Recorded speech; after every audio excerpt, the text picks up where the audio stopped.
Welcome to the Four Brewers Podcast. My name is John Holzer, and as always, I'm joined by Jason Harris, Gregory Nickel, and Tim Mather. This week on the show, we have no central theme. We are doing another random show. We have no Patreon updates. We have no updates for anything for that matter. And so let's just jump right in. How you doing, guys? Diving board. Good. Oh, I'm doing okay, my friend. I'm going to do the triple Endy into this episode. That's good to hear. Anyone playing the new Pokemon Legends Arceus? What are games? Is that for Just- Nintendo? Just What is me. a Pokey what? Pokemon. I think you're I've the been only one with playing, a Switch. I think Tim Yeah. has a Switch. No, I I've been don't. playing Valheim for like a month. How does Tim not have a Switch? Your kid doesn't. Oh man, you're a horrible father. Nah, he Here's the plays trick. iPad. Switch games are $60, But they're iPad good. iPad games are $6. If you just okay. if your kid's You happy never with introduced them to mobile the games, good stuff. Yeah, then why be like, oh, you need Mario now, and it's going to That's cost ju- me that's- way more money? that's child abuse, in my opinion. They're You're not you're asking not for- letting them experience the fun. They're not asking for it. That's fair. I Aiden's happy to play Warframe. I've tried to get him to use a controller, and that's a little bit of a struggle right now. I mean, controllers are good for hand-eye coordination, and that's a good. I mean, it's encouraged by some doctors to have kids play video games for that reason. But I mean, that's kind of a lame reason, in my opinion. You No, just the best don't reason have to is pay just- the Nintendo nostalgia tax because they don't have Nintendo nostalgia. I guess. I mean, it's a good game. I'm not a huge Pokemon guy. I bought Let's Go Pikachu and Eevee, which is like a trumped up version of Pokemon Go, like the mobile app. And I got into it. I think I got like 3/4 of the way through it and kind of gave up. And then the one that came after that was Sword and Shield. I bought Shield, but never even opened it. And then Arceus came out, and I'm like 10 hours into it. So Did you it's say a it was good game. Trumped up version of it, like it's got wavy hair and shit. Yeah, exactly. I always liked the concept of the Switch since it came out. I love the idea of like you can like dock it or you can take it with you. You have the controls on the side, or like I love the idea, and I have nostalgia for Nintendo, and all the games are great, but I don't really sit down and console game, and that's always been my problem. Then don't buy it. Yeah, if you don't. Yeah, I mean, I'm kind of the same way. I'll dedicate, like this week. I'll dedicate a weekend to just playing video games, and then 2 weeks I don't touch any of my consoles, and then I'm playing again for a solid day. You know, I don't do it every day, and if I do. I bought an Xbox Series X as well, and my favorite feature on that thing is the quick resume feature. It is so rad because I have Halo and Forza Horizon 5 open at the same time, and I can just turn it on and start playing within like 30 seconds. I can do a race in Forza, and I'm done. And if I want to play a quick game and quick thing in Halo, switch over to that. It takes like 30 seconds for it to load up, and you're good. It's great. That's my number one favorite feature of the new Xbox. So, and Switch is kind of similar, except it doesn't load multiple games in the background. It's one at a time, but it's still kind of quick resume for that one game. So Nintendo's like, we've given you this brilliant new feature. You can play online with only 14 extra steps. yeah, Nintendo Switch Online is garbage, dude. Nintendo was like the forefront, and then they just kind of like, we're just going to rely on our IP instead of being like the super cool console, which That's is fine. always been Nintendo. That's why people buy Nintendo stuff. The price point's better. It's like everything in Japan. They're like, in the 90s, we figured everything out, and we can just coast it. I mean, yeah, their console, it's not even 1080p handheld, and some of the games, because when you dock it, it's supposed to go to 1080p. Some of the games are only 960p. That's you perfect. just can't, but you can't really tell. And I use a thing called the M Classic. It steps up the resolution. It doubles the pixels and gets rid of throws in some anti-aliasing. And I have a 1440p monitor that I bought for computer stuff. It looks great on there. It's in 1440p. So I mean, I'm happy. Unpopular opinion, but I never really cared about HD. Like, I'll save $4 and buy a series on Amazon in SD instead of HD. Oh my god, man. Tim, what? I'm currently building a UHD library. So do you have like a 4K titles? 1080p TV, Tim? Yeah, or I think the TV is 4K. Tim's rocking an old 4x3 CRT. He's like, I don't understand why anybody. After like last night, I sat down and I was like, okay, I want to watch something. And after like 15 minutes of switching between streaming services and trying to find something, I was like, can I just have my fucking TV back where I just flip from channel 2 to 48 and find something? Look, if you just want that trash, it's still there. Call the cable company for $200.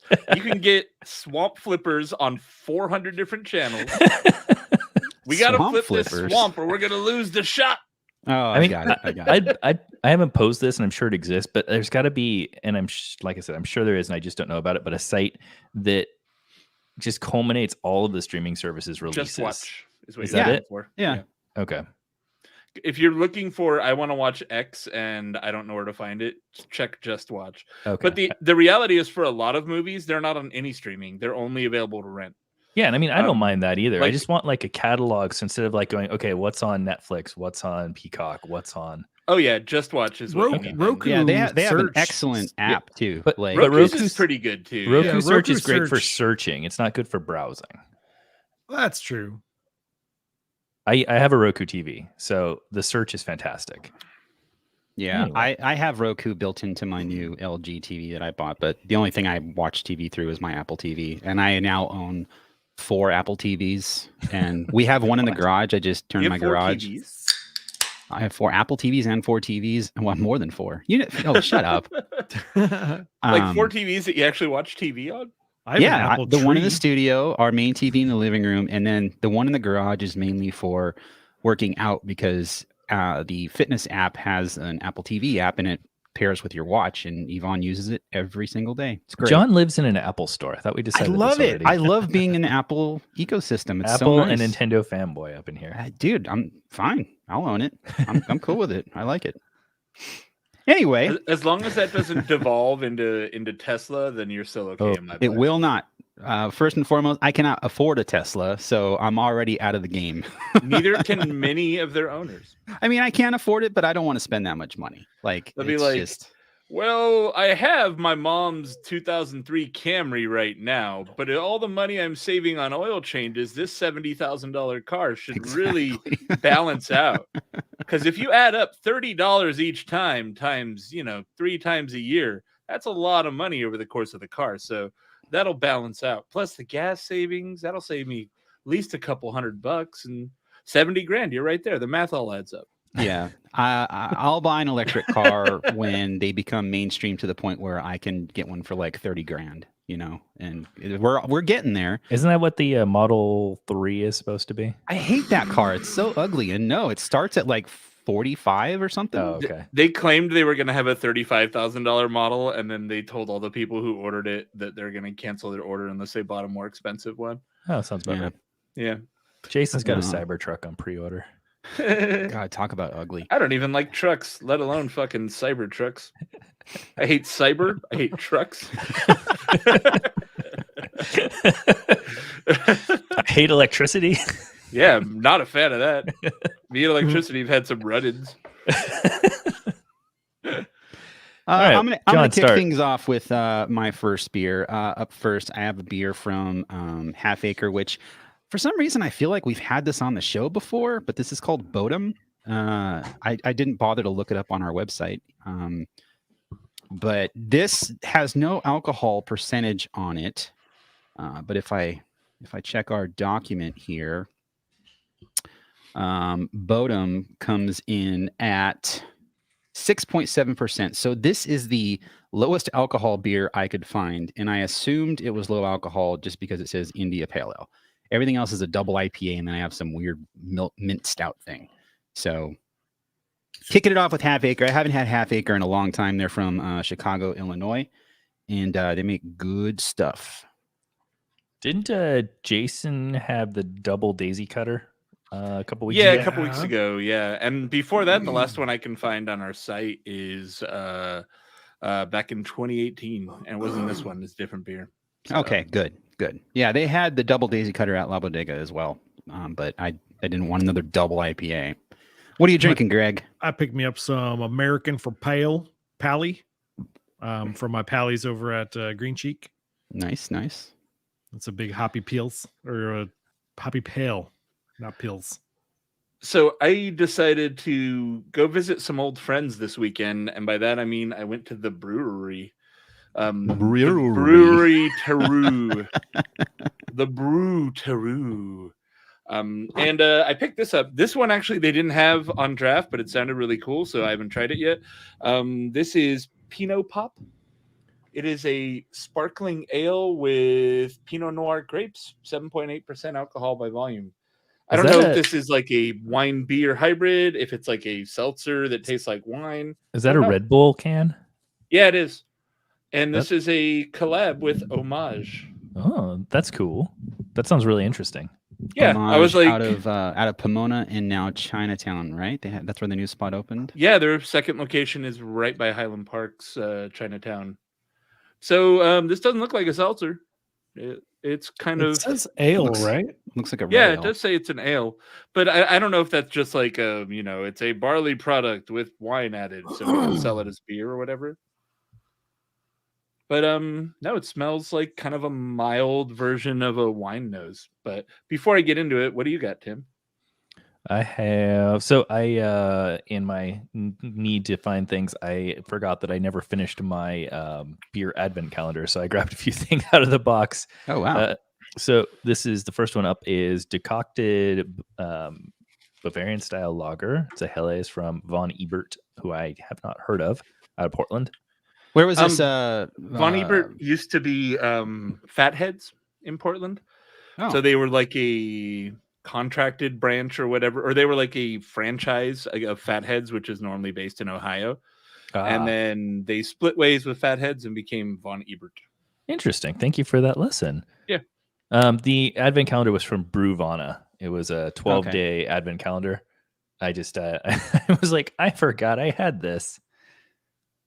My advent calendar this year was Lego, and it was Mandalorian themed. So. Did you did the Star Wars one? Mm-hmm. My son had the Harry Potter and the City. Yeah, that's what Yvonne had, and she's like, "This is awesome. I want to buy more Lego." And I'm like, okay, just know what you're getting into. It's kind of an expensive hobby. My God. Don't even get me started. She wants to build the city buildings from Harry Potter as well. And I'm just like, first of all, you bitch at me for building Lego and keeping them in my space. Where the hell are you going to put these buildings? Like, we're going to have to start dedicating space to it. I had to move 3 buildings just to put my recording equipment up on this desk. There you go. Yeah. How big is your new place, by the way? I don't like know. square footage, you don't know? Oh, just a I'd have random to. question, I don't guess. remember. I'd have to look. Go measure it. Yeah, I'll be right back. BRB. I'm sure I can just look it up real quick on their website. I think it's like 1,100 square feet, maybe. Okay, a little smaller than my place. Something like that. But I mean, our last one was like 9 something, so it's nice for nice upgrade. Yeah, for 3 But- people. But yeah, I mean, we that's pretty much all my son wants is Legos. So we got all kinds of city stuff, and he's into of course, he's into all the like expert and city and all that stuff. So I don't think I've done an expert set yet. What's the difference between? Is there a difference? Like a major difference? I mean, I think maybe they just have a little more, More complicated kind of to a build. little more doohickeys. Okay. Is expert different than Technic? Yeah. Yeah. Technic's going to be more of the like exposed, like technical bricks and like. Yeah, I've never been a fan of those.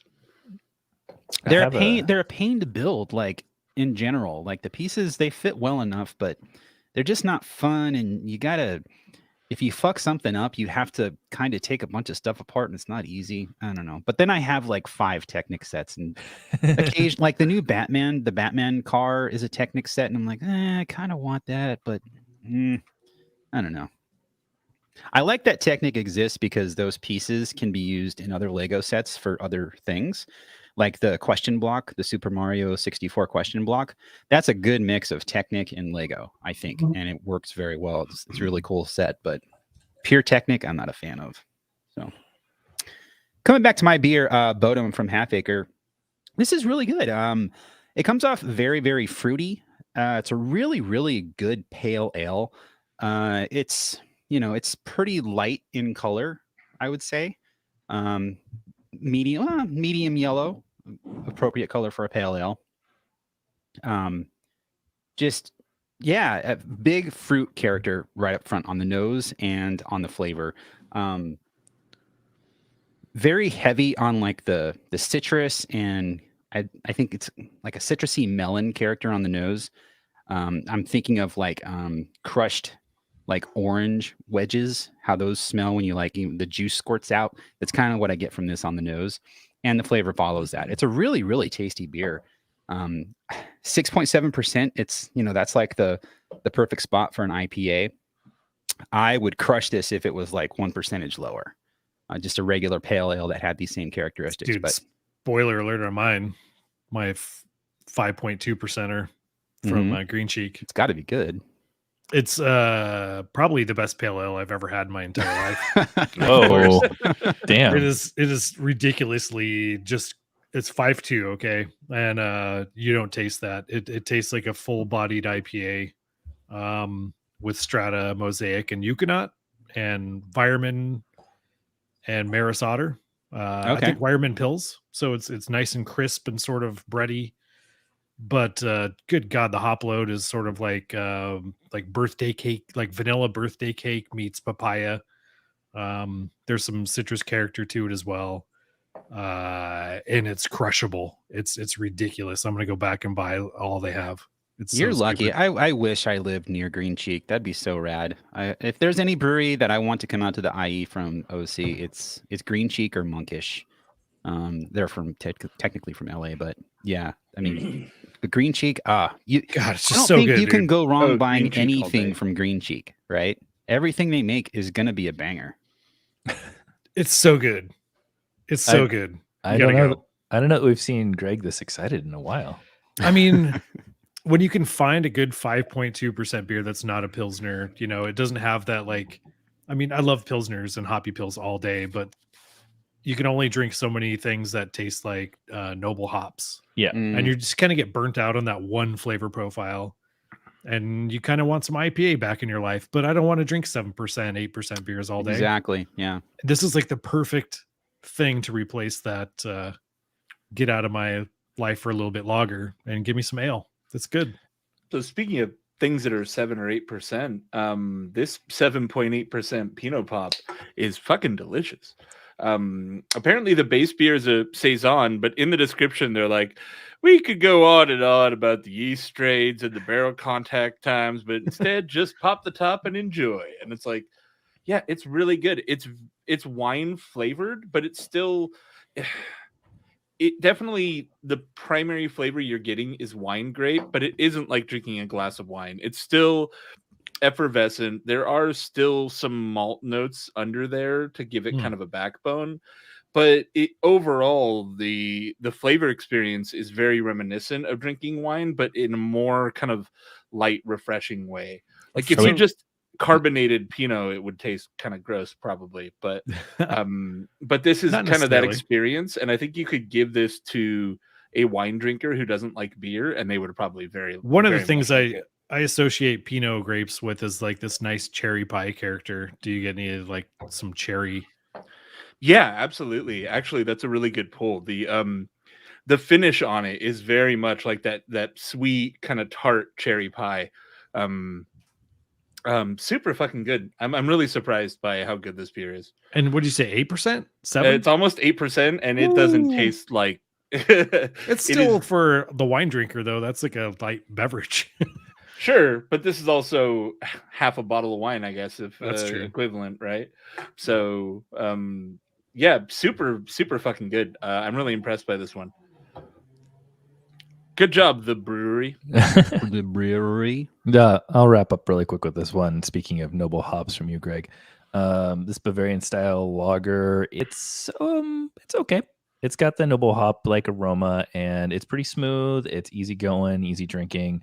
The flavor's there, but not like really popping out. It's not like really good solid, noble hopped lager. It's refreshing. I could see this being a really good like hanging out at the brewery, having a pint sort of thing. But it's not. It's not a not my Helles. favorite. Yeah, I mean, a Helles isn't a thinking man's beer. It's just you pour a pint or a liter. I think Yeah. that's, if it's a good Helles or a good lager in general or a good pills, it's something you can easily drink and enjoy and not have to think about. If Yep. there's weird stuff happening, whether it be a flaw or if it's unintentionally too bitter or too hoppy, then that means, I don't know. That's when it gets to be a problem. But if you don't I'm have to just- think about it, it's good. well, I'm then just by your picturing, standards, it's great. I'm picturing bartender Greg, and he's just like, Helles, huh? Are you a thinking man? Perhaps this beer is not for you. Sometimes you just want a beer you don't have to think about. You know what I'm saying? Like If you're a thinking football's man, on right this now. beer is not for you. People are watching the Chiefs and the Bengals play right now, and you don't want to think about your beer. You just want to have something refreshing. I'm doing that right now. It's on right there. Hey, Yeah. Jason, could you choke up on your mic a little bit? No. Just Maybe. because when you turn your head the other way, it gets like echoey. So All right. it just, but it sounds fine. It's just, it could be a little tighter on the audio. I picture bartender Greg kind of looking like an old timey soda shop guy with like one of those straw hats and like the floofy arm sleeves. Have you seen that picture What'll of it Greg? be? Greg as a barber for like That's he, probably what yeah, I'm picturing. totally. that's how Greg looked. You're describing that photo. I don't know. Greg would have to show you sometime, but he did like a photo shoot and Dude. they dressed him up as a barber for some magazine. And and he I- pulled it off. it's I imagine that- bartender Greg is just the candy man from Willy Wonka. Yes. So there's life-size versions of that are in convention centers all around Anaheim, and Oh every my now and then God. somebody sends me a picture like selfieing next to it. I'm like, oh my god, that's so funny. That's cool. And then he covers it with chocolate and a miracle or two. Yeah, somebody's like tagged a mustache on me. Moving on to my next beer. I was pretty excited to see this on the shelf because I just saw a post from Sierra Nevada about this on Instagram. And this beer is called Atomic Torpedo. Oh. This is 8.2%. This is in a stovepipe can, 19. 8.2? Yeah, I know. And Woo. everything I have is higher. Yeah, it only goes up from there, which I'm sad about, but that's just how it worked out. I saw somebody saying in one of my beer groups how in their market Flying Dog's Double Dog is like by far their best seller. And it's because and they very prominently feature on the label the high alcohol percentage, which is like 11% or something now. I think it's worth noting that a lot of people are more open to craft beer now, but they're still just like, oh, this one's 10%. It'll get you fucked up. Yeah. I mean, we've talked about this before, and that's true. That's why the whole malt liquor thing exists, because even though it's like maybe just 1% higher or 2% higher, Jason's the expert here, so I don't mean to talk out of turn, but it's that's the draw, right? I can get fucked up quicker and I don't have to think about it. And it's cheap. You can It's get fucked more- up cheaper. And There was, old timey Greg says you don't have to think about it. Just chug it down. not a Just get it thinking in your man. belly. Just Not a just thinking take man, these aspirin with this Colt 45. It's a good night. There was a Tracy Morgan sketch. I think it was in 30 Rock, but it was like, or maybe it was on it was on SNL, and it was Uncle Jemima's Mash Liquor, and the tagline for it was, "It'll get you more drunk for less money." And it's just like, yeah, that's kind of All what right. it will get you more drunk for less money. It's like that's the appeal of high ABV. That's amazing. So I peeked over to Carl Strauss across the street from the Anaheim Stadium and picked up Bergen. some Bergen Bohemian Grove IPA. Oh, that's probably going to be excellent. Yeah, this is my last can of it, and it's really good. Yeah. What you got there, Mr. Jason? My next beer on deck is another one from the brewery, which is my theme today because all my beers are from the brewery. Well, one's from Offshoot, but whatever. That's the brewery. So this one I did try already, and I know it's good. This one is called Gozas Are Red. It is a foeder-aged Goza style ale with Syrah grapes. Syrah. Fun fact, or Syrah grapes, yeah. Fun fact, a lot of their beers are wine blends. I know that they have a winery also. Well, Patrick Rue owns a winery. I don't think they have any affiliation with the brewery necessarily. No. Erosion Wines, I think is what they're called. Well, But yeah, it's part of their aesthetic at this point. Yeah, I mean the dude who kind of they hired to fill in for Taru, Jeremy Greenkey is comes from the wine world, and he's like expert blender and knows wine grapes and barrels and beer. So that's sort of where you're getting all these from. Yeah, there was a lot of wine blends. In fact, they had a whole display set up with like 5 different kind of Black Tuesday wine blends, a port fortified $50 bottle of Black Tuesday wine blend and all this crazy stuff. I mean, I'm not shitting on the brewery, but overall in general, my favorite combo when it comes to wine is whatever beer with Chardonnay barrel aged wine. Like that is like Chardonnay is so good for beer in my opinion, and everything else is like I'll try it, but because I when I think wine, I want it to be crisp and refreshing. And the Goza with Pinot, that's made with Pinot, right? I guess it's a Goza, so Syrah, that's right. I guess okay, but Black Tuesday with wine, that just sounds like that's a turn off. I do not want to even try it. It sounds heavy and just there was like winification. Complicated. They blend the shit they out dabbled in it in the old days, but right now I would say probably a good 30-40% of the menu has a wine blend element into it. Yeah, the Fess Parker collabs were always good. I'll give you that for sure. Confession. I'm looking at one right now. So Literally. This beer slaps, you guys. It's just lightly tart. It has that red wine grape character that kind of rounds out it is a Goza, right? So it's got that kind of salinity to it, the little bit of tartness, and then just that wine flavor blends with it really perfectly. This is an incredibly refreshing beer.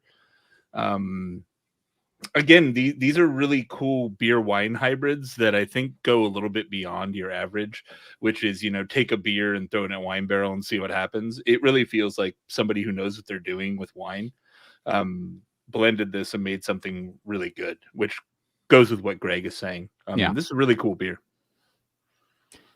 Tim, did we make it over to you yet? Yeah, not yet, but that's cool. I like listening to Jason's descriptions. Shit. Nah, it's great. I fucked up. Nah. Let's see. Next up I have from my advent is Hazy Cloud 8 from Eighth Wonder. Houston. 7 Wonders. I feel like this can looks familiar, but I don't know if I've had it before. That beer and the brewery both don't ring a bell at all to me. Yeah. Where are they from? Houston. It is a microbrewery out of Houston. Although Untapped says that this is a collab with McKellar San Diego, but I don't know if that's true because I don't see that anywhere on Eighth Wonder's website. But it is a hazy IPA with Citra, Mandarina, and Pacifica hops, 2-row and flaked, and it does say a lot about tangerine on the can, and whether or not that influenced me or not, it is tangerine. Like the aroma and then the flavors, like lightly, like that it's not quite orange sweet, but it's not tart. It's like right in the center. It's got that sweet tart sort of tangerine thing. The aroma's great, and the flavor doesn't stick around too long, so it's kind of like a quick flash of, hey, this is pretty. Oh, where'd it go? But yeah, so it kind of fades away. But again, I'm not really expecting too many great things from this advent personally. I mean, they're still fairly fresh-ish, right? I mean, Christmas This one was only a canned month ago. This so- one was canned like late October, I think. Oh, then there you go. Yeah, that's probably getting on the old Yeah. side. I figured. Coming back to my beer, the Atomic Torpedo. They call it a juicy West Coast double IPA, and I mean, Sierra Nevada. Do they know juice? I don't know. It's juice fine. You know the juice. They're milking the little Milking the hop nubs. rippling glands. I mean, it's a fine beer. It's a great beer, but it's still very Sierra Nevada. There's not much to speak of. It's very clean. That's what I noticed. And given the color of the beer, you would think it's going to be more old school double IPA, and it it looks really doesn't come off like an old school double IPA. It looks very piney, like very Pacific Right? Northwest. It Yeah, it does looks look torpedo-y. piney, but it doesn't come off. I mean, I guess that's why they call it juicy. Honestly, this smells more like marijuana than juice, in a good way. Smells like the hallway of my apartment building. Blazing. Nice. Yeah, I mean, I guess it's a juicy marijuana, like I guess a little bit of a fruit note happening on the nose with the weed aroma, but nothing bad to say about it. It's just kind of it's not that notable. Nothing really stands out as like being striking. 8.2%. Again, for me, I'd prefer it be like 1% or 2 lower, but I mean, it's a double IPA, so they're obviously it has to be in that range. But for what it is, it's fine. I would recommend it, but it's not going to blow your doors off, you know. Nice. Which I is still want to try it. That seems kind of in the zone for Sierra. That's You say Exactly. what their yes. IPAs I generally was gonna are. say Sierra. They're I good, saw but they're not mind blowing. Sorry, Tim. Go ahead. No, you're fine. I saw an ad for their like oh crap, what's their haze, like their Snow something? the little series Hazel Here's a thing? little thing called love. they had a whole like an ad for it was like a variety pack of all 4 of the littles that they did or whatever it was. Yeah, hazy little double.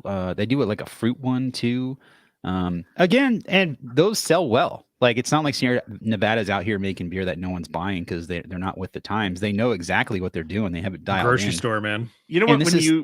this is Torpedo, and Torpedo is a specific beer. Like it's generally more pine forward, more old school. They use some sea malts in there. And it is Torpedo. So for what it is, it's Torpedo, just a little different. And I like it, but yeah. Torpedo was the first I think it was the first Sierra Nevada beer I had before I really got into anything. I remember Really? having it and being like, "Oh my god, what's this bitter?" Like, rah. Nice. Not even Dude, pale ale, huh? Because You know what they call it? Torpedo, Tim? Because it's So they have smashes these. They use whole cone hops, right? So Oh, instead of just clogging their entire tons with whole cone hops, they stuff these big torpedo looking things full of whole cone hops. I mean, they're just packed like a with big bale. stainless steel cylinder that's like 6 And they feet just tall. recirc their wort through it a few times. And they're like, and the next one comes in, and then they do it again. The next one comes in. got That's it. where your torpedo. Oh, that's awesome. Get Thanks for torpedoed in that. the face. Just a Yeah, big Blick- scale Randall. Blickman makes, Jason. Blickman makes, God, I forgot what it's called. I have one in my garage. It's A based hop on rocket? Fuck. Hop Rocket. There you go. A hop fuck. It's called the Hop Fucker. You shove your hops in the Hop side of the fucker, can you need fucks up your assistance. beer. repeatedly. But it's basically a small scale torpedo where it's meant for whole cone hops. Because if you use pellet hops in it, it would just be a complete Right. mess. But it's got like it's about 10 inches tall, and it's got a stainless steel part on the bottom that has like a strainer with holes in it, and an inlet on the top and the bottom. Put your hops in there, and you can recirc through that thing, and it works pretty well. It's a similar idea. And I guess if you're going to do something similar to Sierra Nevada, you could put hops in there, stop the recirc, take it apart, but that'd be messy. But I guess if you got multiples, you could do it. But it's not worth the time and hassle. I bought it, and it's like a cool novelty toy to have as a home brewer, but it's impractical because just you're going to use pellet hops anyway. And You know what's funny is what percentage of our listeners do you think actually know what Randall even means in 2022? Yeah, that's not a word that comes I up. haven't seen a Randall in 5 or 6 years. Wait, Yeah. isn't that the juice juice beer combo? Or am I crazy? Oh, that's a Radler. Randall is something you can hook up to on service. So you put it in between your keg and your nozzle. And your and you put faucet stuff in it. And you can Yeah, put coffee or hops or whatever fruit, and it goes through there and fills up and then goes out to your glass. Like the front end version of the Torpedo. Yeah, Exactly. Yeah, it's the same Cold general side. effect, but yeah, you would basically have like service side. a container full of something that you then run your beer through that you put out, which is initially done to do hops and give it more hoppy. I think flavor. it was invented by Dogfish. It was a Head. Dogfish thing. Dogfish, yeah. Yeah. And I think the one they built and still use, I think, has 2 reservoirs, kind of like like a reverse osmosis kind of filter, where it goes through one set of hops and then through another set of hops. Because you want some amount of contact time with the hops. If it's just a cylinder with hops and the beer's touching the hops for less than a second, what are you going to pick up? You know, the first time I ever had a Randall beer was at Bootleggers, and it was an Old World Hefeweizen going through like Centennial hops or something like that. And I loved it so much that I wanted to buy a keg of it for home. And Patricia, being the nice lady that she is, one of the owners, explained to me, like, this isn't like something you can just get a keg of. You have to get the Randall and everything. I was like, well, do you guys sell the Randall and I can stuff it with my hops for my house? Like, no, that's not how it works. no, you And I did my research and I was like, oh, okay. Thank you. Man, that's a baby boy Greg beer drinker. Dude, that was like 12 years ago or something. Yeah, that was a while That's a ago. fun memory of like the early times of beer when they're just like, yeah, we got like a fucking water filter that we took the element out of and we filled it full of fucking hops, and we're gonna serve you some beer through it. It's exactly and what it's they like, did. fuck yeah, that rules. I just love the Wild West shit. Yeah. So going back to my beer, it was cool to check out Karl Strauss. I haven't been to a Karl Strauss location and since COVID, and talk about one of the most COVID protocol extreme restaurants. There's no host. There's a sign that says find any table that has a clean logo thing on it. Order by barcode only, pay by your phone app. I mean, that's their business, right? Karl Strauss, they're a production brewery, but they're first and foremost a chain of restaurants. And yeah, there was 2 people working behind the bar, pouring beers, and that was it. And obviously people in the kitchen. But I mean, talk about 4 people running a huge restaurant. Yeah, I'm sure it's probably different on a game night or something because they're right across the street from like Honda Center and Angel Stadium. But I was like, dude, if you don't feel safe going out to eat, you can sit on their patio. Everything's really far apart. The beer is extremely fresh. The food is great, but it was just so weird going to somewhere and not talking to any server. It was just like a weird experience. Yeah, Teru was not like that. I was the only person. Me and my girlfriend were the only people with masks in Teru. Oh, sounds like Orange County. Yeah. That's what I texted Jason. When I'm like, that's Orange County. When we got there was nobody there, so it was fine. And then people started coming in. It's like, all right, we should probably make our way out. Yeah, even going to La Bodega this morning to pick up beer in Riverside, customer, it's 1 out of every 20 aren't wearing a mask. So even in fucking Riverside, Inland Empire, there's no, they don't require masks in La Bodega anymore. You don't have to wear one, but people are still respectful and they do it. Yeah, and so it's cool. But there was even the one guy with the mask on that says, "I'm wearing this against my will." Blah blah blah. You have to it's like reading a book on his face, and that's fine, man. He held the door open for me, and I'm like, "Thanks, man. That's fine. Have a good one." Dude, this mask is as useless as our governor. Yep. Recall Newsom again. So Bohemian Grove IPA with Virgin. I think all the Karl Strauss collabs that they've done have been just bangers, and this is no different.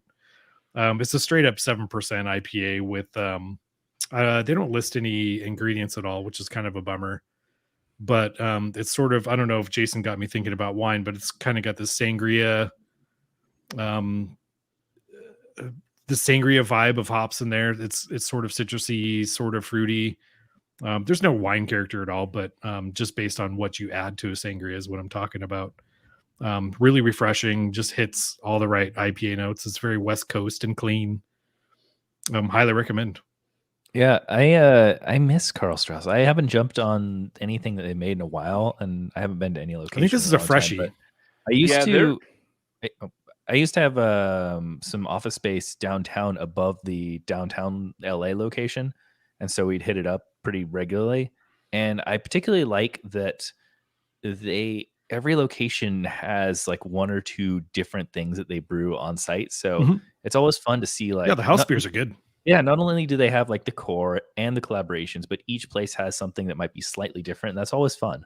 I will also say that Karl Strauss is a distribution company now, and they carry some San Diego breweries in-house too. So like Duckfoot, which we featured last week, they had, I think, all of their major staples. There was Newtopia Cider, which is a really good cider manufacturer down there in San Diego as well. So if you just want some stuff to go, like just pop in, get yourself some crowlers and some beers to go. It was great. I think Karl remains criminally underrated, but their IPAs are top tier stuff. Like they're not old school really anymore. Good West Coast IPA, yeah, they weren't. And the thing was, they were not known for IPA initially, but Tower 10, pretty much around the time. Trolley. Around the time Aurora Hopialis came out, it was like, all right, and this Mosaic. is a new Karl's. The Mosaic session, I think, was really their first, like, okay, we actually know how to make hoppy beer. And now they've been doing those collabs probably every quarter or so, a different IPA collab, and they've all been fucking top. Yeah, I was going to say, if you see a collab on the shelf and it's fresh from Karl Strauss, you should buy it because it's going to be good. And the cool thing is they're all different. It's not like the same Z kind of beer thing. The collabs they do tend to reflect the breweries they collaborate with very well, I would say. Yeah, I mean, in fact, I thought the Virgin beer, I went through a 4-pack of that a couple weeks ago, and I thought it was much more Virgin than Karl Strauss. Oh, 100%. I thought when I cracked the can, when I had my first one, I thought it was a hazy until I poured it in the glass. So you know what I'm talking about? It has that hazy character on the nose. It very much was I think a hazy IPA drinker would like it. But yeah, it more had the flavor profile of a hazy IPA for sure. Moving on to my next beer. This is a beer from friends of the show, Wild Fields Brew House. This beer is called This Is How We Brew It. This is how we brew it. That was actually pretty good. I like Thank you. Even on the back of the can, if you read the description, it says, you know that this is how we brew it. We've been brewing a long time before Wild Fields was born. If you know where I'm from, then you know that I got my skills from some of the best. To all my brewers, you got much flavor. Let's flip the track, bring the old school back. No crystal malt, solid and tight bitterness, aromatic as fuck, clear, clean, crisp. It doesn't say as fuck, it's AF. Classic hops like Mosaic, classic hops like Cascade, Chinook, and Mosaic. So clear. When I saw the can, I was like, that's the song I thought of. And sure enough, that's the song they intended for you to think of. So my next brewery banger does not have wine in it. We are done with the wine segment of our day. This is Saison Ardennes, I believe is how that's pronounced. It is a farmhouse saison, tart saison, fooder aged. So when it comes to saisons, the brewery is usually a guaranteed lock. It's as good. a fooder duder, I felt like I really had to jump on this one. As an expert in the fooders and also being a duder. What you got, Tim? Only a month or so too late here. I've got Holidays from Mad Tree. Holidays. It could be so nice. Nice. It's funny. So this is an IPA with spruce tips. So IPA holiday themed. I had a So- Spruce Tips IPA recently that was just so piney. It like blended Yeah. really well with the hops, so that could be really good. I was gonna say you can. That's a delicate ingredient because you can go heavy-handed and really fuck shit up. Yeah, Fort George, I believe that's the one. They have a spruce tip that they do yearly that I've had that's pretty solid. So it'll be interesting to see. Greg, I what you also got, have a- bro? This is a Carl Strauss Christmas beer. You know how they do the beer releases every holiday. This one goes to 11.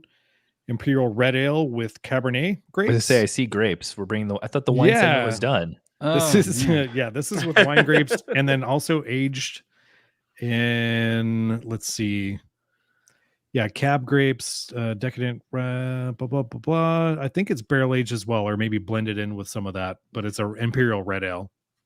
That's cool. That to me on paper it just sounds like it sounds like It it's gonna be smells heavy. so barley winey. Ooh. A red ale with Cabernet grapes. Yeah, that's definitely a combo I've never seen before. Yeah. Samesies. Did you get any beer with that foam, Greg? Or I like to pour heavy-handed. That's heavy. There's, That's called the milk pour, man. have any of you guys watched that show Made for Love on HBO Max? No, I haven't Oh, even it's- heard of it. It's really, really good.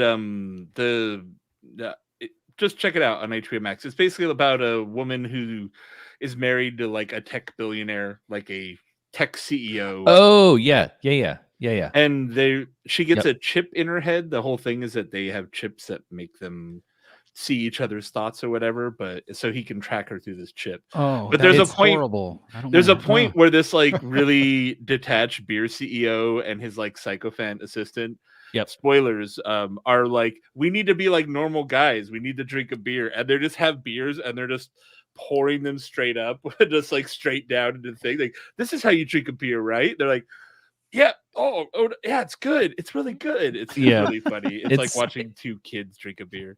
It's a really good we watched that. It was pretty entertaining. I liked it a lot.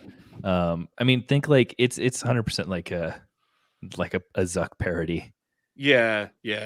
He's got elements of kind of every tech douche, CEO. Yeah. Tech douche is right. It is kind of like a long Black Mirror episode. And Yeah. it's funny because the two leads actually were both in an episode of Black Mirror, the Star Trek one. If you ever watch Black Mirror. Cool. Good show. Anyways, they poured with a lot of foam, like Greg. So look at it now. It's perfect. Got it. I have one finger of head in there. And there's no more CO2 left in the liquid. It's the best way to drink it. Yeah, this beer from Wildfield, it pours very clear, like it's definitely a West Coast double IPA. But it also has some kind of hazy influence. I get a little bit of a white cake batter thing on the nose, which is something I haven't said in a long time because I don't drink many hazies these days, especially hype hazies that would have that kind of character on the nose. But this has that on the nose. Very nice and light, grassy character, heavier on the fruit side, but nothing overwhelming. Very, very good smelling beer. Like, I mean, when it comes to Wildfields, Ryan Fields, he came from Beechwood. And where was he, Greg, before Beechwood? From good old Swamyville. Oh yeah, Pizza Port. Okay. So the dude knows how to make IPA, and this is fantastic. It's a goofy name, but it's a fantastic beer. Like if this was something, I think they could submit this to JBF in the double IPA There's- category and really they're- make an impact. They're up in Paso Robles, right? Atascadero. Atascadero. It was one or the other.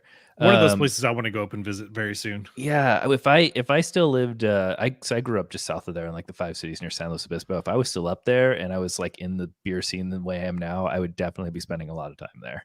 Yeah, There's I mean, nothing else around there. Their beer seems well. I mean, Firestone was there. I would go to Firestone. Every if I time passed through. Sarah visits family up there, she brings me back either Wildfields or There Does Not Exist. So it's nice. It's awesome. Yeah, 2 awesome breweries up there, and 3 with Firestone too. So, I will say though, the taste on this is significantly different from the nose. Like I said, this comes off kind of like a sweeter, hazy IPA on the nose with the cake batter character and the fruity hops, but are on the nose. But on the flavor, got a nice ample bitterness, clean finish, grassy, a little bit of a citrus thing happening. It's two different beers in one almost. That's what I'm getting from it. It's a very interesting beer. I like it. 2 in 1. It's you get your money's worth then. Did Tim intro his beer yet? Yeah, I introed it and I can outro it now too. Yeah, so it's compared to the obviously the Eighth Wonder was a hazy, so it's a little bit more on the citrus. This is a bit more on that like West Coast hop with the pine, like the spruce. It's very subtle. It gives it like a little bit. This one has a bit more of a bitterness. It's lingering. This one also is canned at the end of October, so might be on the tail end, but this one's drinking pretty nice. Yeah, spruce is one of those ingredients that is like rosemary, or not rosemary. What am I thinking of? Starts with an R. Damn it. What is it? What? I mean, What honestly, is it? rosemary, I kind of agreed with. It's something that it's a big flavor. That Yeah, can it's really not rosemary. overwhelm It's a flavor. It's an ingredient that I used in a beer once. Anyway, you can really Razzle screw up a dazzle? beer. That's it, razzle bazzle. Much like razzle dazzle, you can really screw up a beer if you use too much of it. And Or you can spruce it up. or in Tim's case, it spruces it up. Given that it's from October, I would like to, maybe it was more prominent back in October, but that could have been to a fault. Maybe maybe time has done it well, and it just kind of mellowed everything out. I see spruce in beer, and again, it's a turn off. Like, it's probably going to be overwhelming. I don't want to have to deal with this flavor profile. So, Yeah, mine. It's kind of crappy. You know when you get a beer that they misjudge it as far as what they call it. This is not an Imperial Red Ale at all. That's kind of unfortunate. I enjoy, I think of like Stereo's Robot. It's big and piney, big and boozy. I mean, there's alcohol here, but this comes off more as like a barley wine, like an old ale, sort of like an old stock. It's got big caramel character. I don't get much of the wine grape at all. It's sort of maybe just adds like a freshness to it, like a bright and fruity freshness. and what was the wine again? Cab. Okay, But so that's a lighter it gives wine. it gives it a little bit of a rosy character, but I mean, it's a red ale on top of it. I don't know where that color is coming from. It's a really good beer if you like barley wine. It's good. I don't know if I'd buy another bottle, like a lot of these like Christmassy beers that come out, but it's worth checking out. It's Their just a bummer anniversary that it's beer, not. anniversary beer just came out too. I think it's let me look it up right here. I think it's coconut. Hang on. Is it their 29th? Yeah, I think it's their 29th barrel-aged saison. Huh. I could be wrong about that. I don't see the date added. God damn it, Untapped. Why'd you change that? Fuck. So Everybody this looks at Tim. I could be completely wrong, but yeah, I think that's their latest one. This brewery beer, one has a picture of a horse on it, and I'm like, is that like a horse blanket thing? Because Ardennes is a region, right? Yep. So where's the horse come in? I don't know. The original Saison Ardennes had a I think it was Brett fermented, Yeah, this or maybe it wasn't. I don't remember. This doesn't taste like Brett. It tastes like kind of a house culture that's made to get a little bit of tartness. They refer to it as a Belgian style farmhouse ale in the description. I don't Maybe know just Brett. if I've had a lot of tart Belgian stuff. Generally, Belgian saisons I've had have that kind of yeast forward character without any tartness. I feel like the tart saison is more of an American invention. Maybe I'm wrong there, but I feel like the European ones don't tend to have a tart element to them generally. Like Saison DuPont, the classic. Right. But this is exactly like if food or aged tart saison means something to you, this hits that. It hits it really well. It's not the best one I've had, but it's a very solid example of just that light tartness, that that good mixed culture with the malt backbone. It's nice and refreshing, a little bit of acid. And interestingly, I've noticed on all of these cans, they actually print the pH and the total titratable acidity. Yeah, they've been doing that for a while. Which is unusual, just something you don't see very often. And I don't know what these mean. So I think that's Firestone Walker does the same thing. The no? TA. Yeah. on the barrel works, but these are what I would consider, like Pinot Pop is not like a barrel works release, right? Like And that's- they put the TA on there as well on the Pinot Pop. all of these have it. Yeah. Oh, that's cool. The Huh. TA will give you generally how much of a pucker you're going to get. Yeah, pH does lend some knowledge to that as well, but the TA is definitely the more like that's what it's there for, right? So how how much clenching your jaw is going to feel Right. when you And drink it. So this one, the TA is lower than the other beers. It's 7.2 grams per liter of lactic acid. It's just lightly tart. That said, I have had 3 kind of acidic beers in a row. Yeah, This one's not so bad, but I'm ready for my next beer, which does not have any sort of acid element because I'm starting to get some fucking heartburn. Well, I was going to ask before we move on, we're coming up on an hour. Do you guys want to do the last one or time frame? How are we doing? Up to you guys. I'd like I to got one do last more. beer. Let's do it. All right, so for my final beer, again, if the trend for me has been IPA on this show, this one's completely out of left field because it's not an IPA. I bought it simply out of curiosity. This beer is from Guinness. This is their chocolate mint stout, and it is 10%, 10 something. What? Yeah, and it's Is it brewed in America? aged in Kentucky bourbon barrels. 10.8% alcohol by volume. And I think, Greg, did you have a mint beer on one of our previous shows?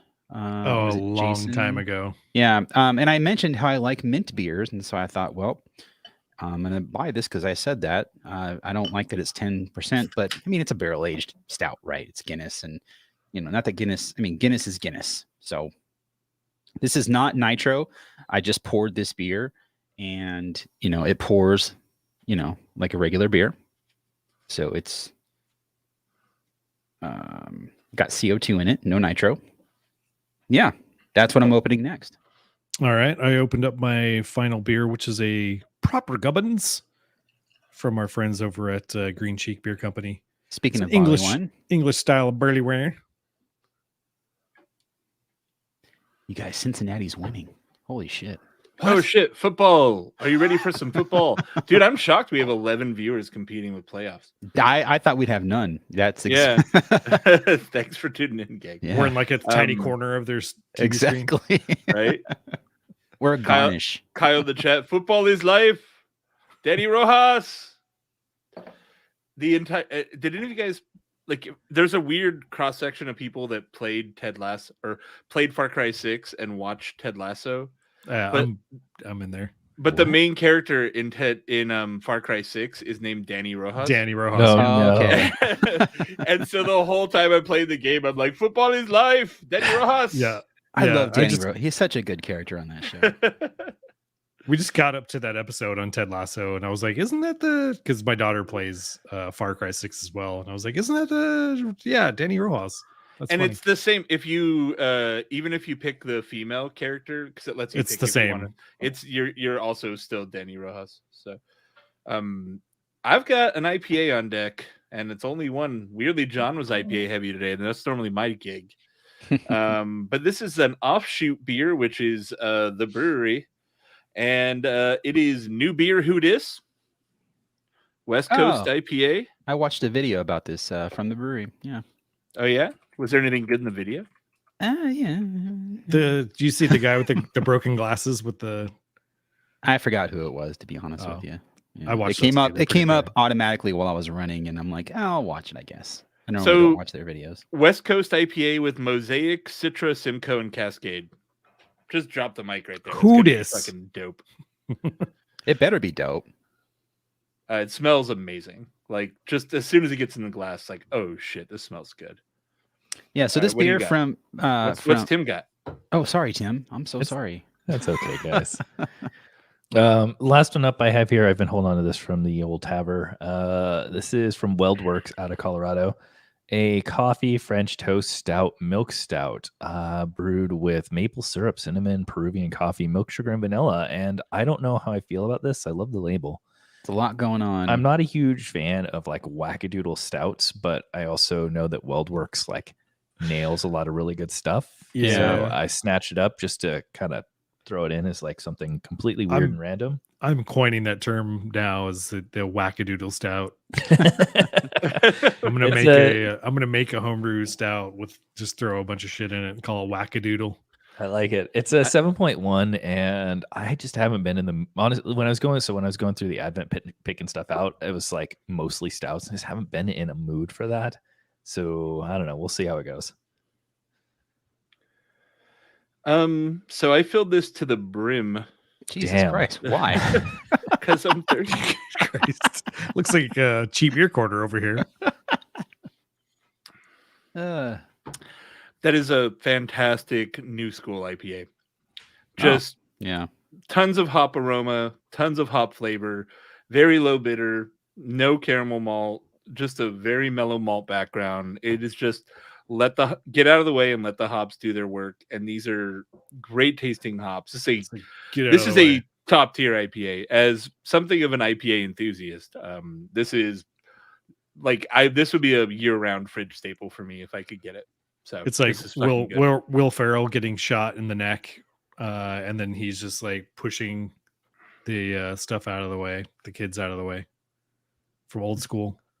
You guys haven't I seen remember that scene, but I don't know how I don't know how that connects. I'm really happy the brewery. I mean, they had to start a whole separate company to do it, but I'm happy they got into the IPA category because that was something that the brewery for a long time said they would never brew an IPA, and they brewed a proper IPL, an Imperial Pale Lager, or an India Pale Lager. I'm sorry, that was excellent.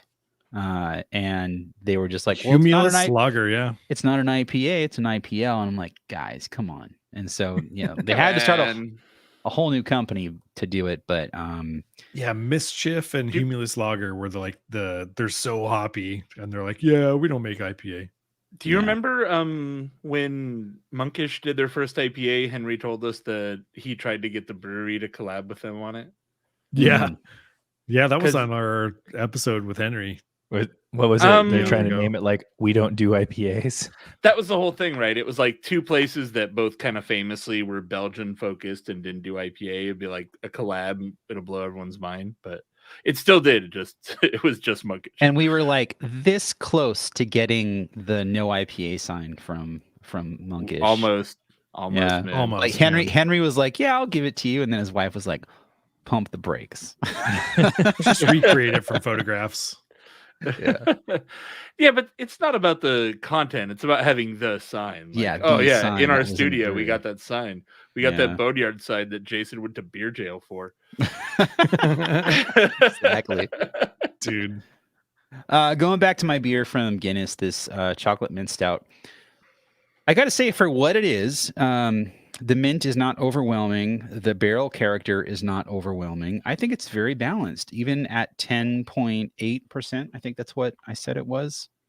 10.8. It's actually a pretty good beer. I would put it up there with something, good from a SoCal brewery that's good at barrel aged beers or whatever. It's not bad at all. And you think Guinness stout, and Guinness stout is actually pretty bland for what it is. It's low alcohol. Roast barley. Yeah, and it's really easy to drink, even though it's very, very dark. This is similar to that. You do get a hint of alcohol on the retronasal kind of thing, but otherwise, it's not super sweet. It's not like super boozy from the barrel or from the alcohol content itself. The mint, I think, is very well placed. It does linger a lot. I can still taste mint in my mouth, but I think that's just a characteristic of mint, right? Good call as your last beer, so it doesn't taint your glass for. Yeah. I'll be But totally even honest. that said, though, it's not. If I were to dump this and just rinse it out, it's not minty to the point where I'd have to rinse it multiple times. It's just enough. It's like an Andes candy that you would get like at a restaurant. It's like Greg always says, better to taint your glass than to glass your taint. I said Ouch. that. Yeah. Yeah, and I sorry to interrupt you, Tim, but just to wrap up the aroma on this, it like dark chocolate comes through a lot, and that mint character really does complement it quite well. I'm very surprised at how good this beer actually is, because I expected a hot mess. So, good job, Guinness. Like, I'm a fan. That's cool. I fully admit that I didn't hear you say Guinness when you were talking about it. I heard like, mint stout, and I was like, oh, okay. So it's kind of neat to hear, obviously, first off, your positive feedback on it, and also to hear Guinness kind of doing something like that. That's pretty neat. Right? It's just a weird thing. I haven't seen it. I've seen like maybe one or two different things that they've done. They have like a Guinness cold brew coffee. I'm just picturing some intern at Guinness USA, and he's going to the old Irish Leeds, and he's just like, "You guys, we got to modernize. What if we made a good beer?" Right? Dude. And they're like, "We've been making shite beer for 200 years. You got it. Who says you know better than old Paddy McGuinness?" It's not shite beer. I love Guinness I love Guinness like I like High Time. Like, there's a time and a place for it, and when I'm in that time, or when I'm at that time and in that place, it's excellent. But otherwise, I don't really buy it all that much. The time and place where Guinness is excellent is when you're on vacation in Ireland and you're like, I went to Guinness. It's excellent because I'm on vacation and everything tastes good. And you're drinking it to soften up all the whiskey you're drinking. No, I think Guinness, they have a glass, a custom like pint glass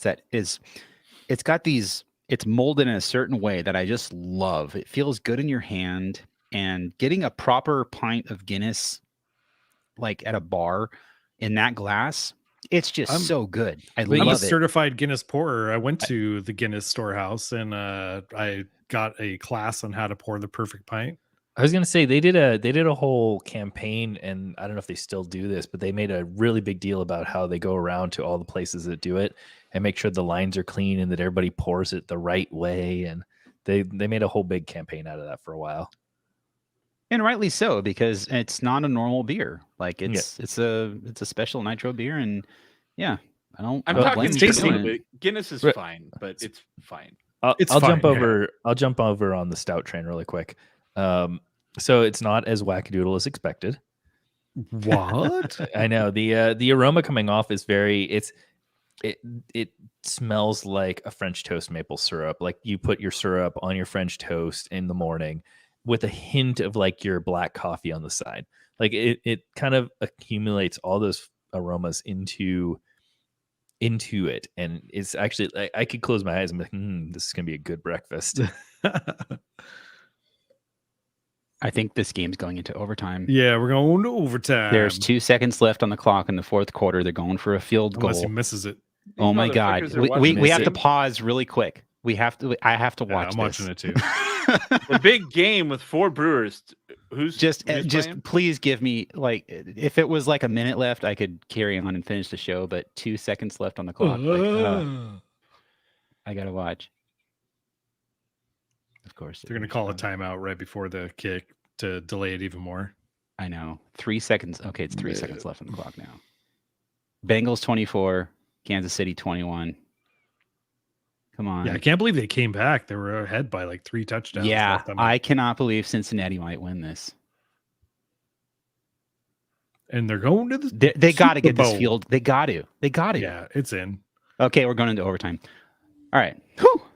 Yeah, let me talk about my proper gubbins. Start fresh, Greg. Go ahead. Okay, so this proper gubbins. What is a gubbins, by the way? I don't know. Proper gubbins. It's like it's some British term, I assume, because it's an English barley wine. But it got even pouring it in the glass. An object you of can- little or no value. All right. Okay. I was reading how they made this. This is 2 years blended together.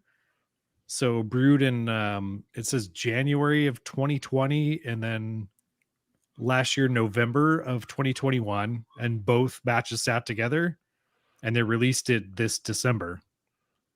So it's sort of Solera-ish. I don't know. But, Wait, hold on.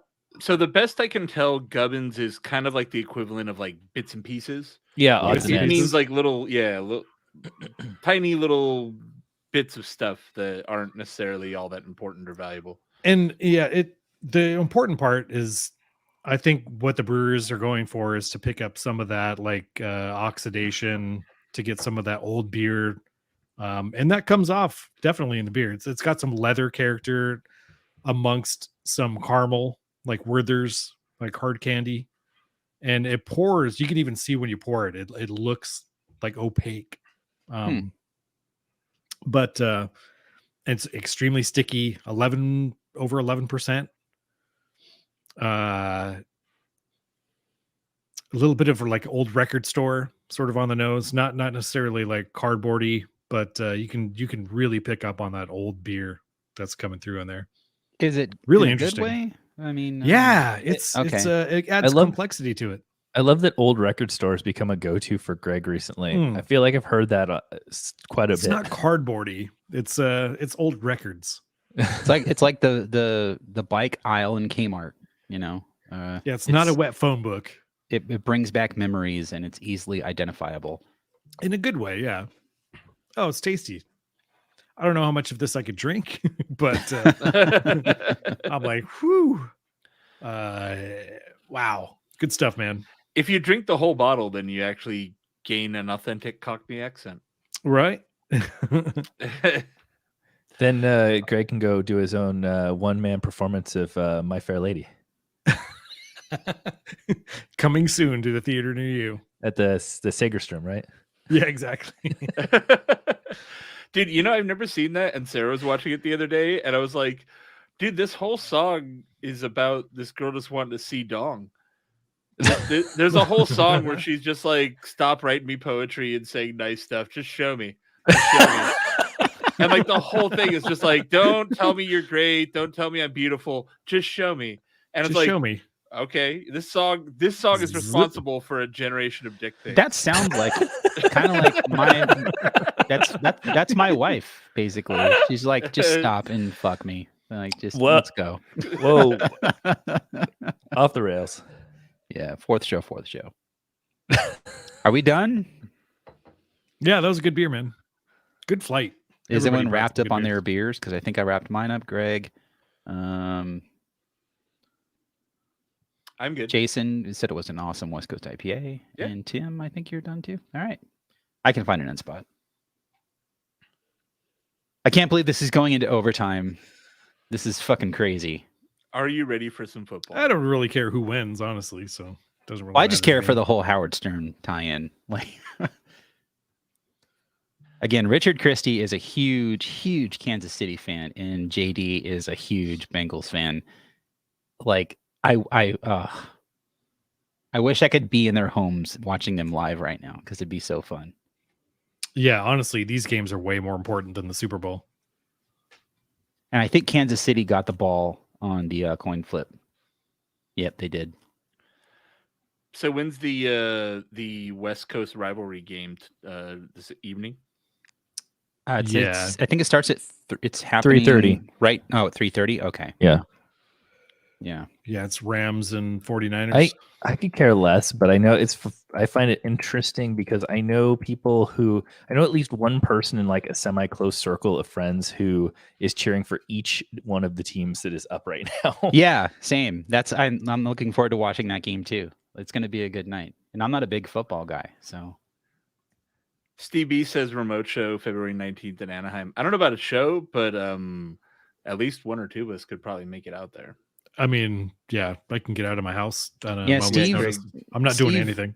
Steve B was the guy that I was supposed to send Swamis to, I believe, and I never did. He sent us the beers, I think, for fucked up. yeah, it's my fault. So he says he's buying. If I go, I'm buying, because I owe him beer. So February 19th, I wouldn't, I will buy any Patreon a beer. Yeah, that is my solemn promise to all 10 of you. If you see me out, be like, you said you'd buy me a beer, and I will. I'll buy you a beer. It depends where. Like, we could do a remote show. Oh, I thought you meant like it depends where I'll buy you a beer. No. If we're at Buffalo Wild Wings, I'll buy you any domestic beer. Have they all gotten their glasses yet? I'm 2/3 of the way through, so we're getting there. I'm still waiting for mine. No, well, you're not a patron, Tim. Oh shit. Yeah, I'll get you a glass. I don't care. Just playing. No, you need your face is on the glass. You need to have one. Dude, I learned. Speaking today, of which, we have to figure out what we're going to do for the glassware this year. Look, that's a long time away. Let's worry about this glassware first. Okay. Yeah, I mean, if John holds off long enough, then he can just put both glasses in the same box. I could, yeah. I did that for one of our patrons who works at a brewery. I sent 2 shipments that I boxed his first glass a year and a half ago, and when I saw his name come up, I'm like, oh, I'm just gonna make a label for this one too. So I just sent him both at the same time, and he was like, oh, thanks, man, I got both finally. Yeah, as far as meeting up though, like Radiant is really good as far as spacing out outdoors. Modern Times is pretty good, comfortable outdoor space. Notably was actually enforcing masks too. Oh, 100%. Yeah. Inside at least. Yeah. So were they? Yeah. Because their anniversary is on next weekend, right? Yep. No, yeah. All the staff was masked. They were enforcing it inside. They had signs up and they were reminding people and stuff. It was a much better vibe. I went there after I went to Taru, and I was like, oh yeah, this is much better. So good. That's good to know. I saw several places when we've been down in like the OC area. They're like, they've got the signs up, and all the employees are doing it, and the signs are out, but nobody cares. Yeah, like, oh, whatever. There's a sign. I don't read it per se, but I would assume Radiant does enforce on like a weekend, but on a weeknight, like it's pretty dead, so you can kind of walk in and just have a pint or whatever. Yeah. I'm not opposed to doing something at Radiant. What's the 19th? Is that a Saturday or let me see here. The 19th is a Saturday, so. Although if you're going to try to do a remote at Radiant, I would try to do it during their anniversary thing. It's just, I don't know. We can just hang out. Well, I don't know. I mean, it's their first anniversary. I don't think they'd want to be doing a show. It'll be too busy for them. Probably. That's fair. Just showing up and setting up outside, because the Roadcaster can now be battery powered. Rather than needing an outlet, so we can easily do something. And maybe Steve can be on the show too. Fuck yeah. We can figure something out. Yeah. I would like all of your most expensive beers, please. Yes. Good show. We can all have fucking slush, or what are they? The soft serve. Oh, those are so good. I'm here those for those. Those are good. They have a Dole Whip one right now. Really good. Dude, I gotta get down there then. So good. Yum. Yeah. They have a beer, and then you can get the beer as a soft serve. Nice. All right, guys. Yep, you're out of here. We'll see. I gotta take off. Bye, Tim. Have a good one. It was good to see you, man. See ya. All right, so the Bengals have the ball. The Bengals have the ball. Oh, they got it. They're. If the Bengals win this is going to be crazy. Why? Just they got the Bengals. It's the Bengals. It's been, I think, like over 30 years or something since they made it to the Super Bowl, which is great. I'll be happy for them. And they're not appropriating Native Americans. It's cat culture. Big cat culture. Listen, cat culture. I've seen Tiger King. Cat culture's got a lot of other problems that they need to worry about before the Bengals. Bro, the Tiger King got way less charming in the second season. It's just like the whole thing is like based on kind of a weird false narrative. It's real annoying. Yvonne like- got me into Tiger King initially, and then after everything unfolded following that show, the second season came out. She's like, I want nothing to do with this show. These people are garbage. So the narrative of the second season is that one bald guy framed Joe Exotic, and he didn't actually ever mean to kill anybody. And the bald guy feels bad because he was just working for the affliction guy that with the young girlfriend. And like, that's the whole narrative. And the whole thing is like, Joe is unjustly in prison. Sure, he murdered some tigers, but what's the big deal? The hitman thing was bullshit. But what they leave out in the documentary and is in real life is that when he hired that guy, he paid him $3,000 to go kill that bitch Carol Baskins. And he didn't do it because he never intended to, right? Because apparently they were all trying to frame Joe Exotic, right? So when he didn't kill her, Joe Exotic paid an undercover FBI agent $10,000 to go finish a job. And that's what put him in jail. And the documentary doesn't mention that. They completely gloss over it. And they're just like, yeah, he's wrongly in jail. He didn't mean to kill anyone. It's like, he hired a hitman twice. And the second one was an undercover FBI agent. Yeah. Like, Yeah. fuck off, show. Yeah. I mean, again, I have no interest, just like Yvonne, in watching the second season because they're just, it's a group of people I don't want to, I guess watching the show validates their existence as entertainers, and I don't want to do that. Like, just let them be their own people in Florida and leave me alone.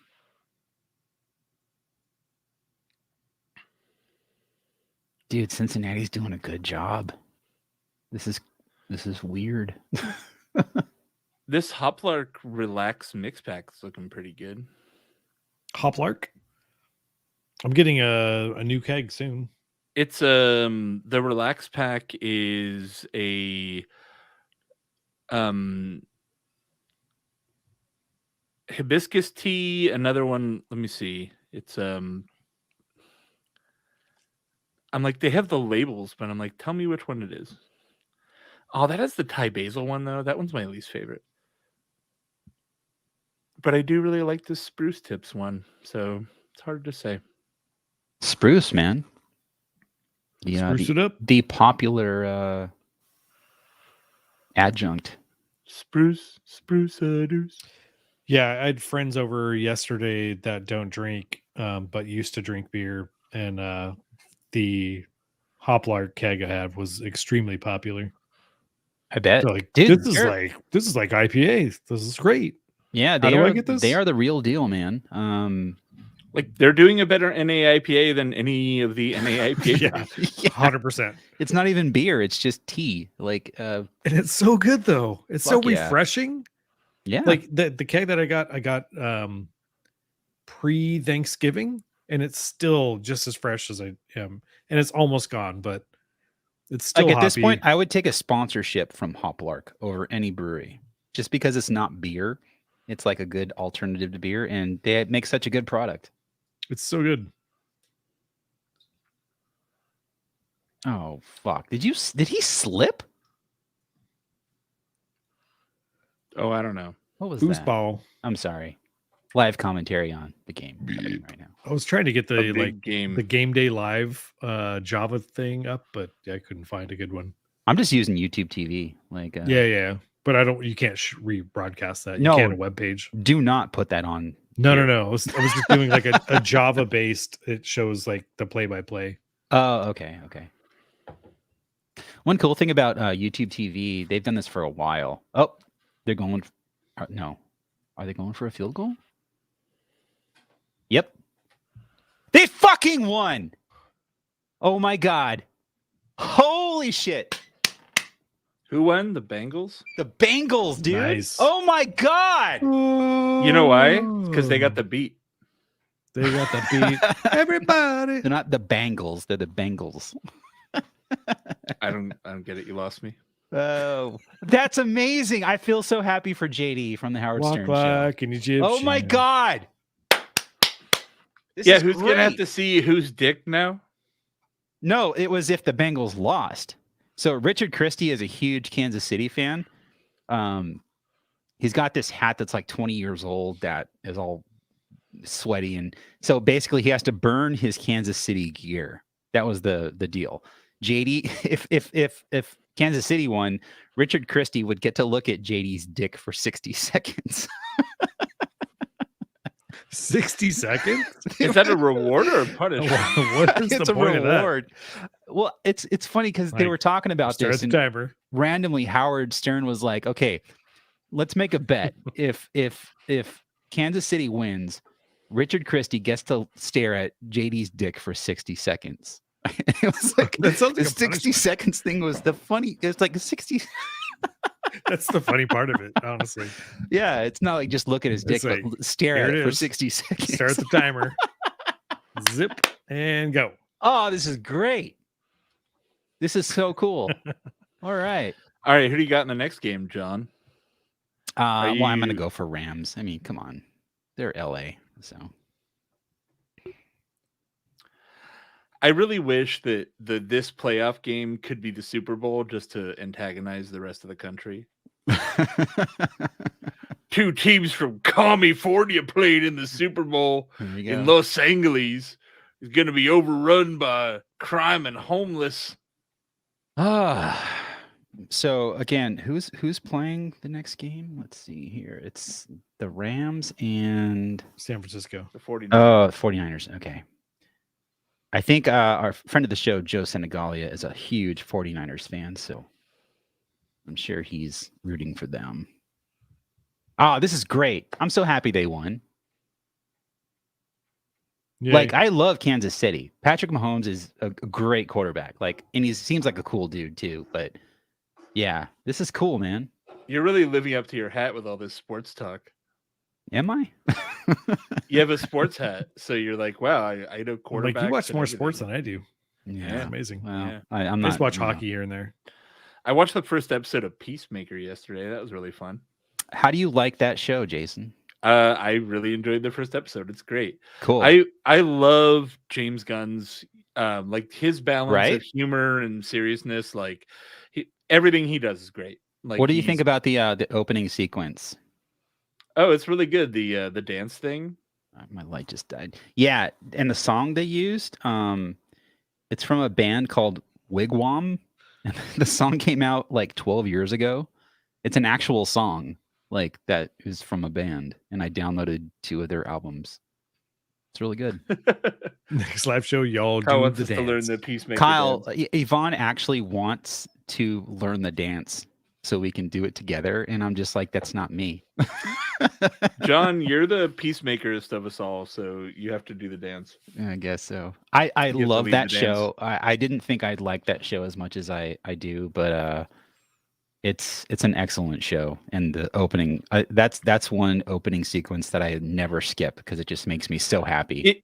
It's really telling just how much better like the Suicide Squad was than Suicide Squad. Yeah. Just like James Gunn knows how to make a fun movie, and all these other people, like, I don't know, the tone with superheroes is very important to make it work.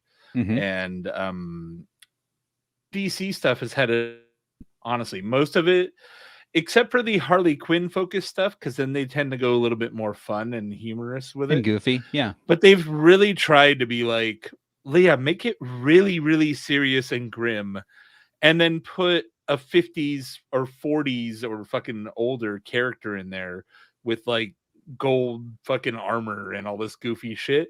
So you're putting the goofiest characters imaginable into really serious situations, and it doesn't work. Yeah.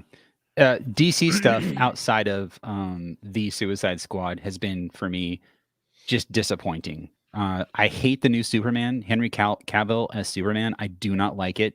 I don't think he's a bad actor. I don't think it's his fault. It's the writing that they've made for Yeah. him that sucks.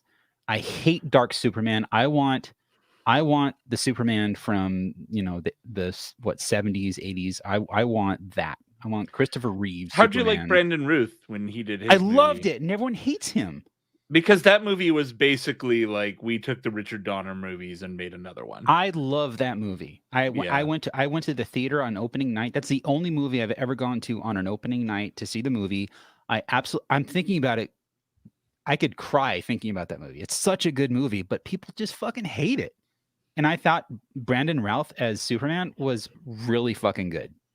I don't know. That's just me though. He's got a limited fan base for Superman. So. Yeah, the other big thing I really enjoy in DC is the Harley Quinn animated show. That's fucking amazing. Yeah, I started reading the comics because the show sounded like it was so good, but I've got to get into the show as well. I don't know that the show is based on the comics, but the show is really funny. Like it's one of the funniest shows I've seen in the last year. It's where she's in a relationship with who? What other character? Because I think the comics reflect that. Oh God, who? Was it? It's not really about. It's kind of hard to go into without like then spoilering it or whatever. But yeah, never mind. it's really good. It's really funny. It has Poison Ivy, King Shark, Poison Ivy. I think in the comics she's in a relationship with Poison Ivy. Yeah. Clayface, and their version of Clayface is great. It's definitely a departure from like the Batman the Animated Series Clayface. What's the comic where everyone in the DC know. universe dies? I read all of them, but I can't remember the name. But it's in that series where she doesn't hook up with Poison Ivy, but she ends up living with her because it's like the safest place to live because everything's going to shit. And I think that's where their relationship kicked off into being a thing, which I like. I don't know. I don't read the comics, but the show is great. Deceased. It's called Deceased because DC and Deceased. Yeah, that's fun. So and that's where Superman's son takes over as being Superman, and then the big controversy came out because I guess he's bi or something, and he's like hooking up with a dude, and people are pissed off about that. Like, fuck off, dude! It's fake people. Calm down. We're in a world where people get mad about M&M's not wearing hooker boots anymore. Like, fuck off. Exactly. Anyway. All right, gents. We're down to 3 people watching. I guess we should cut it off. Peace out. Yeah. All right. See you guys next week. Bye, guys.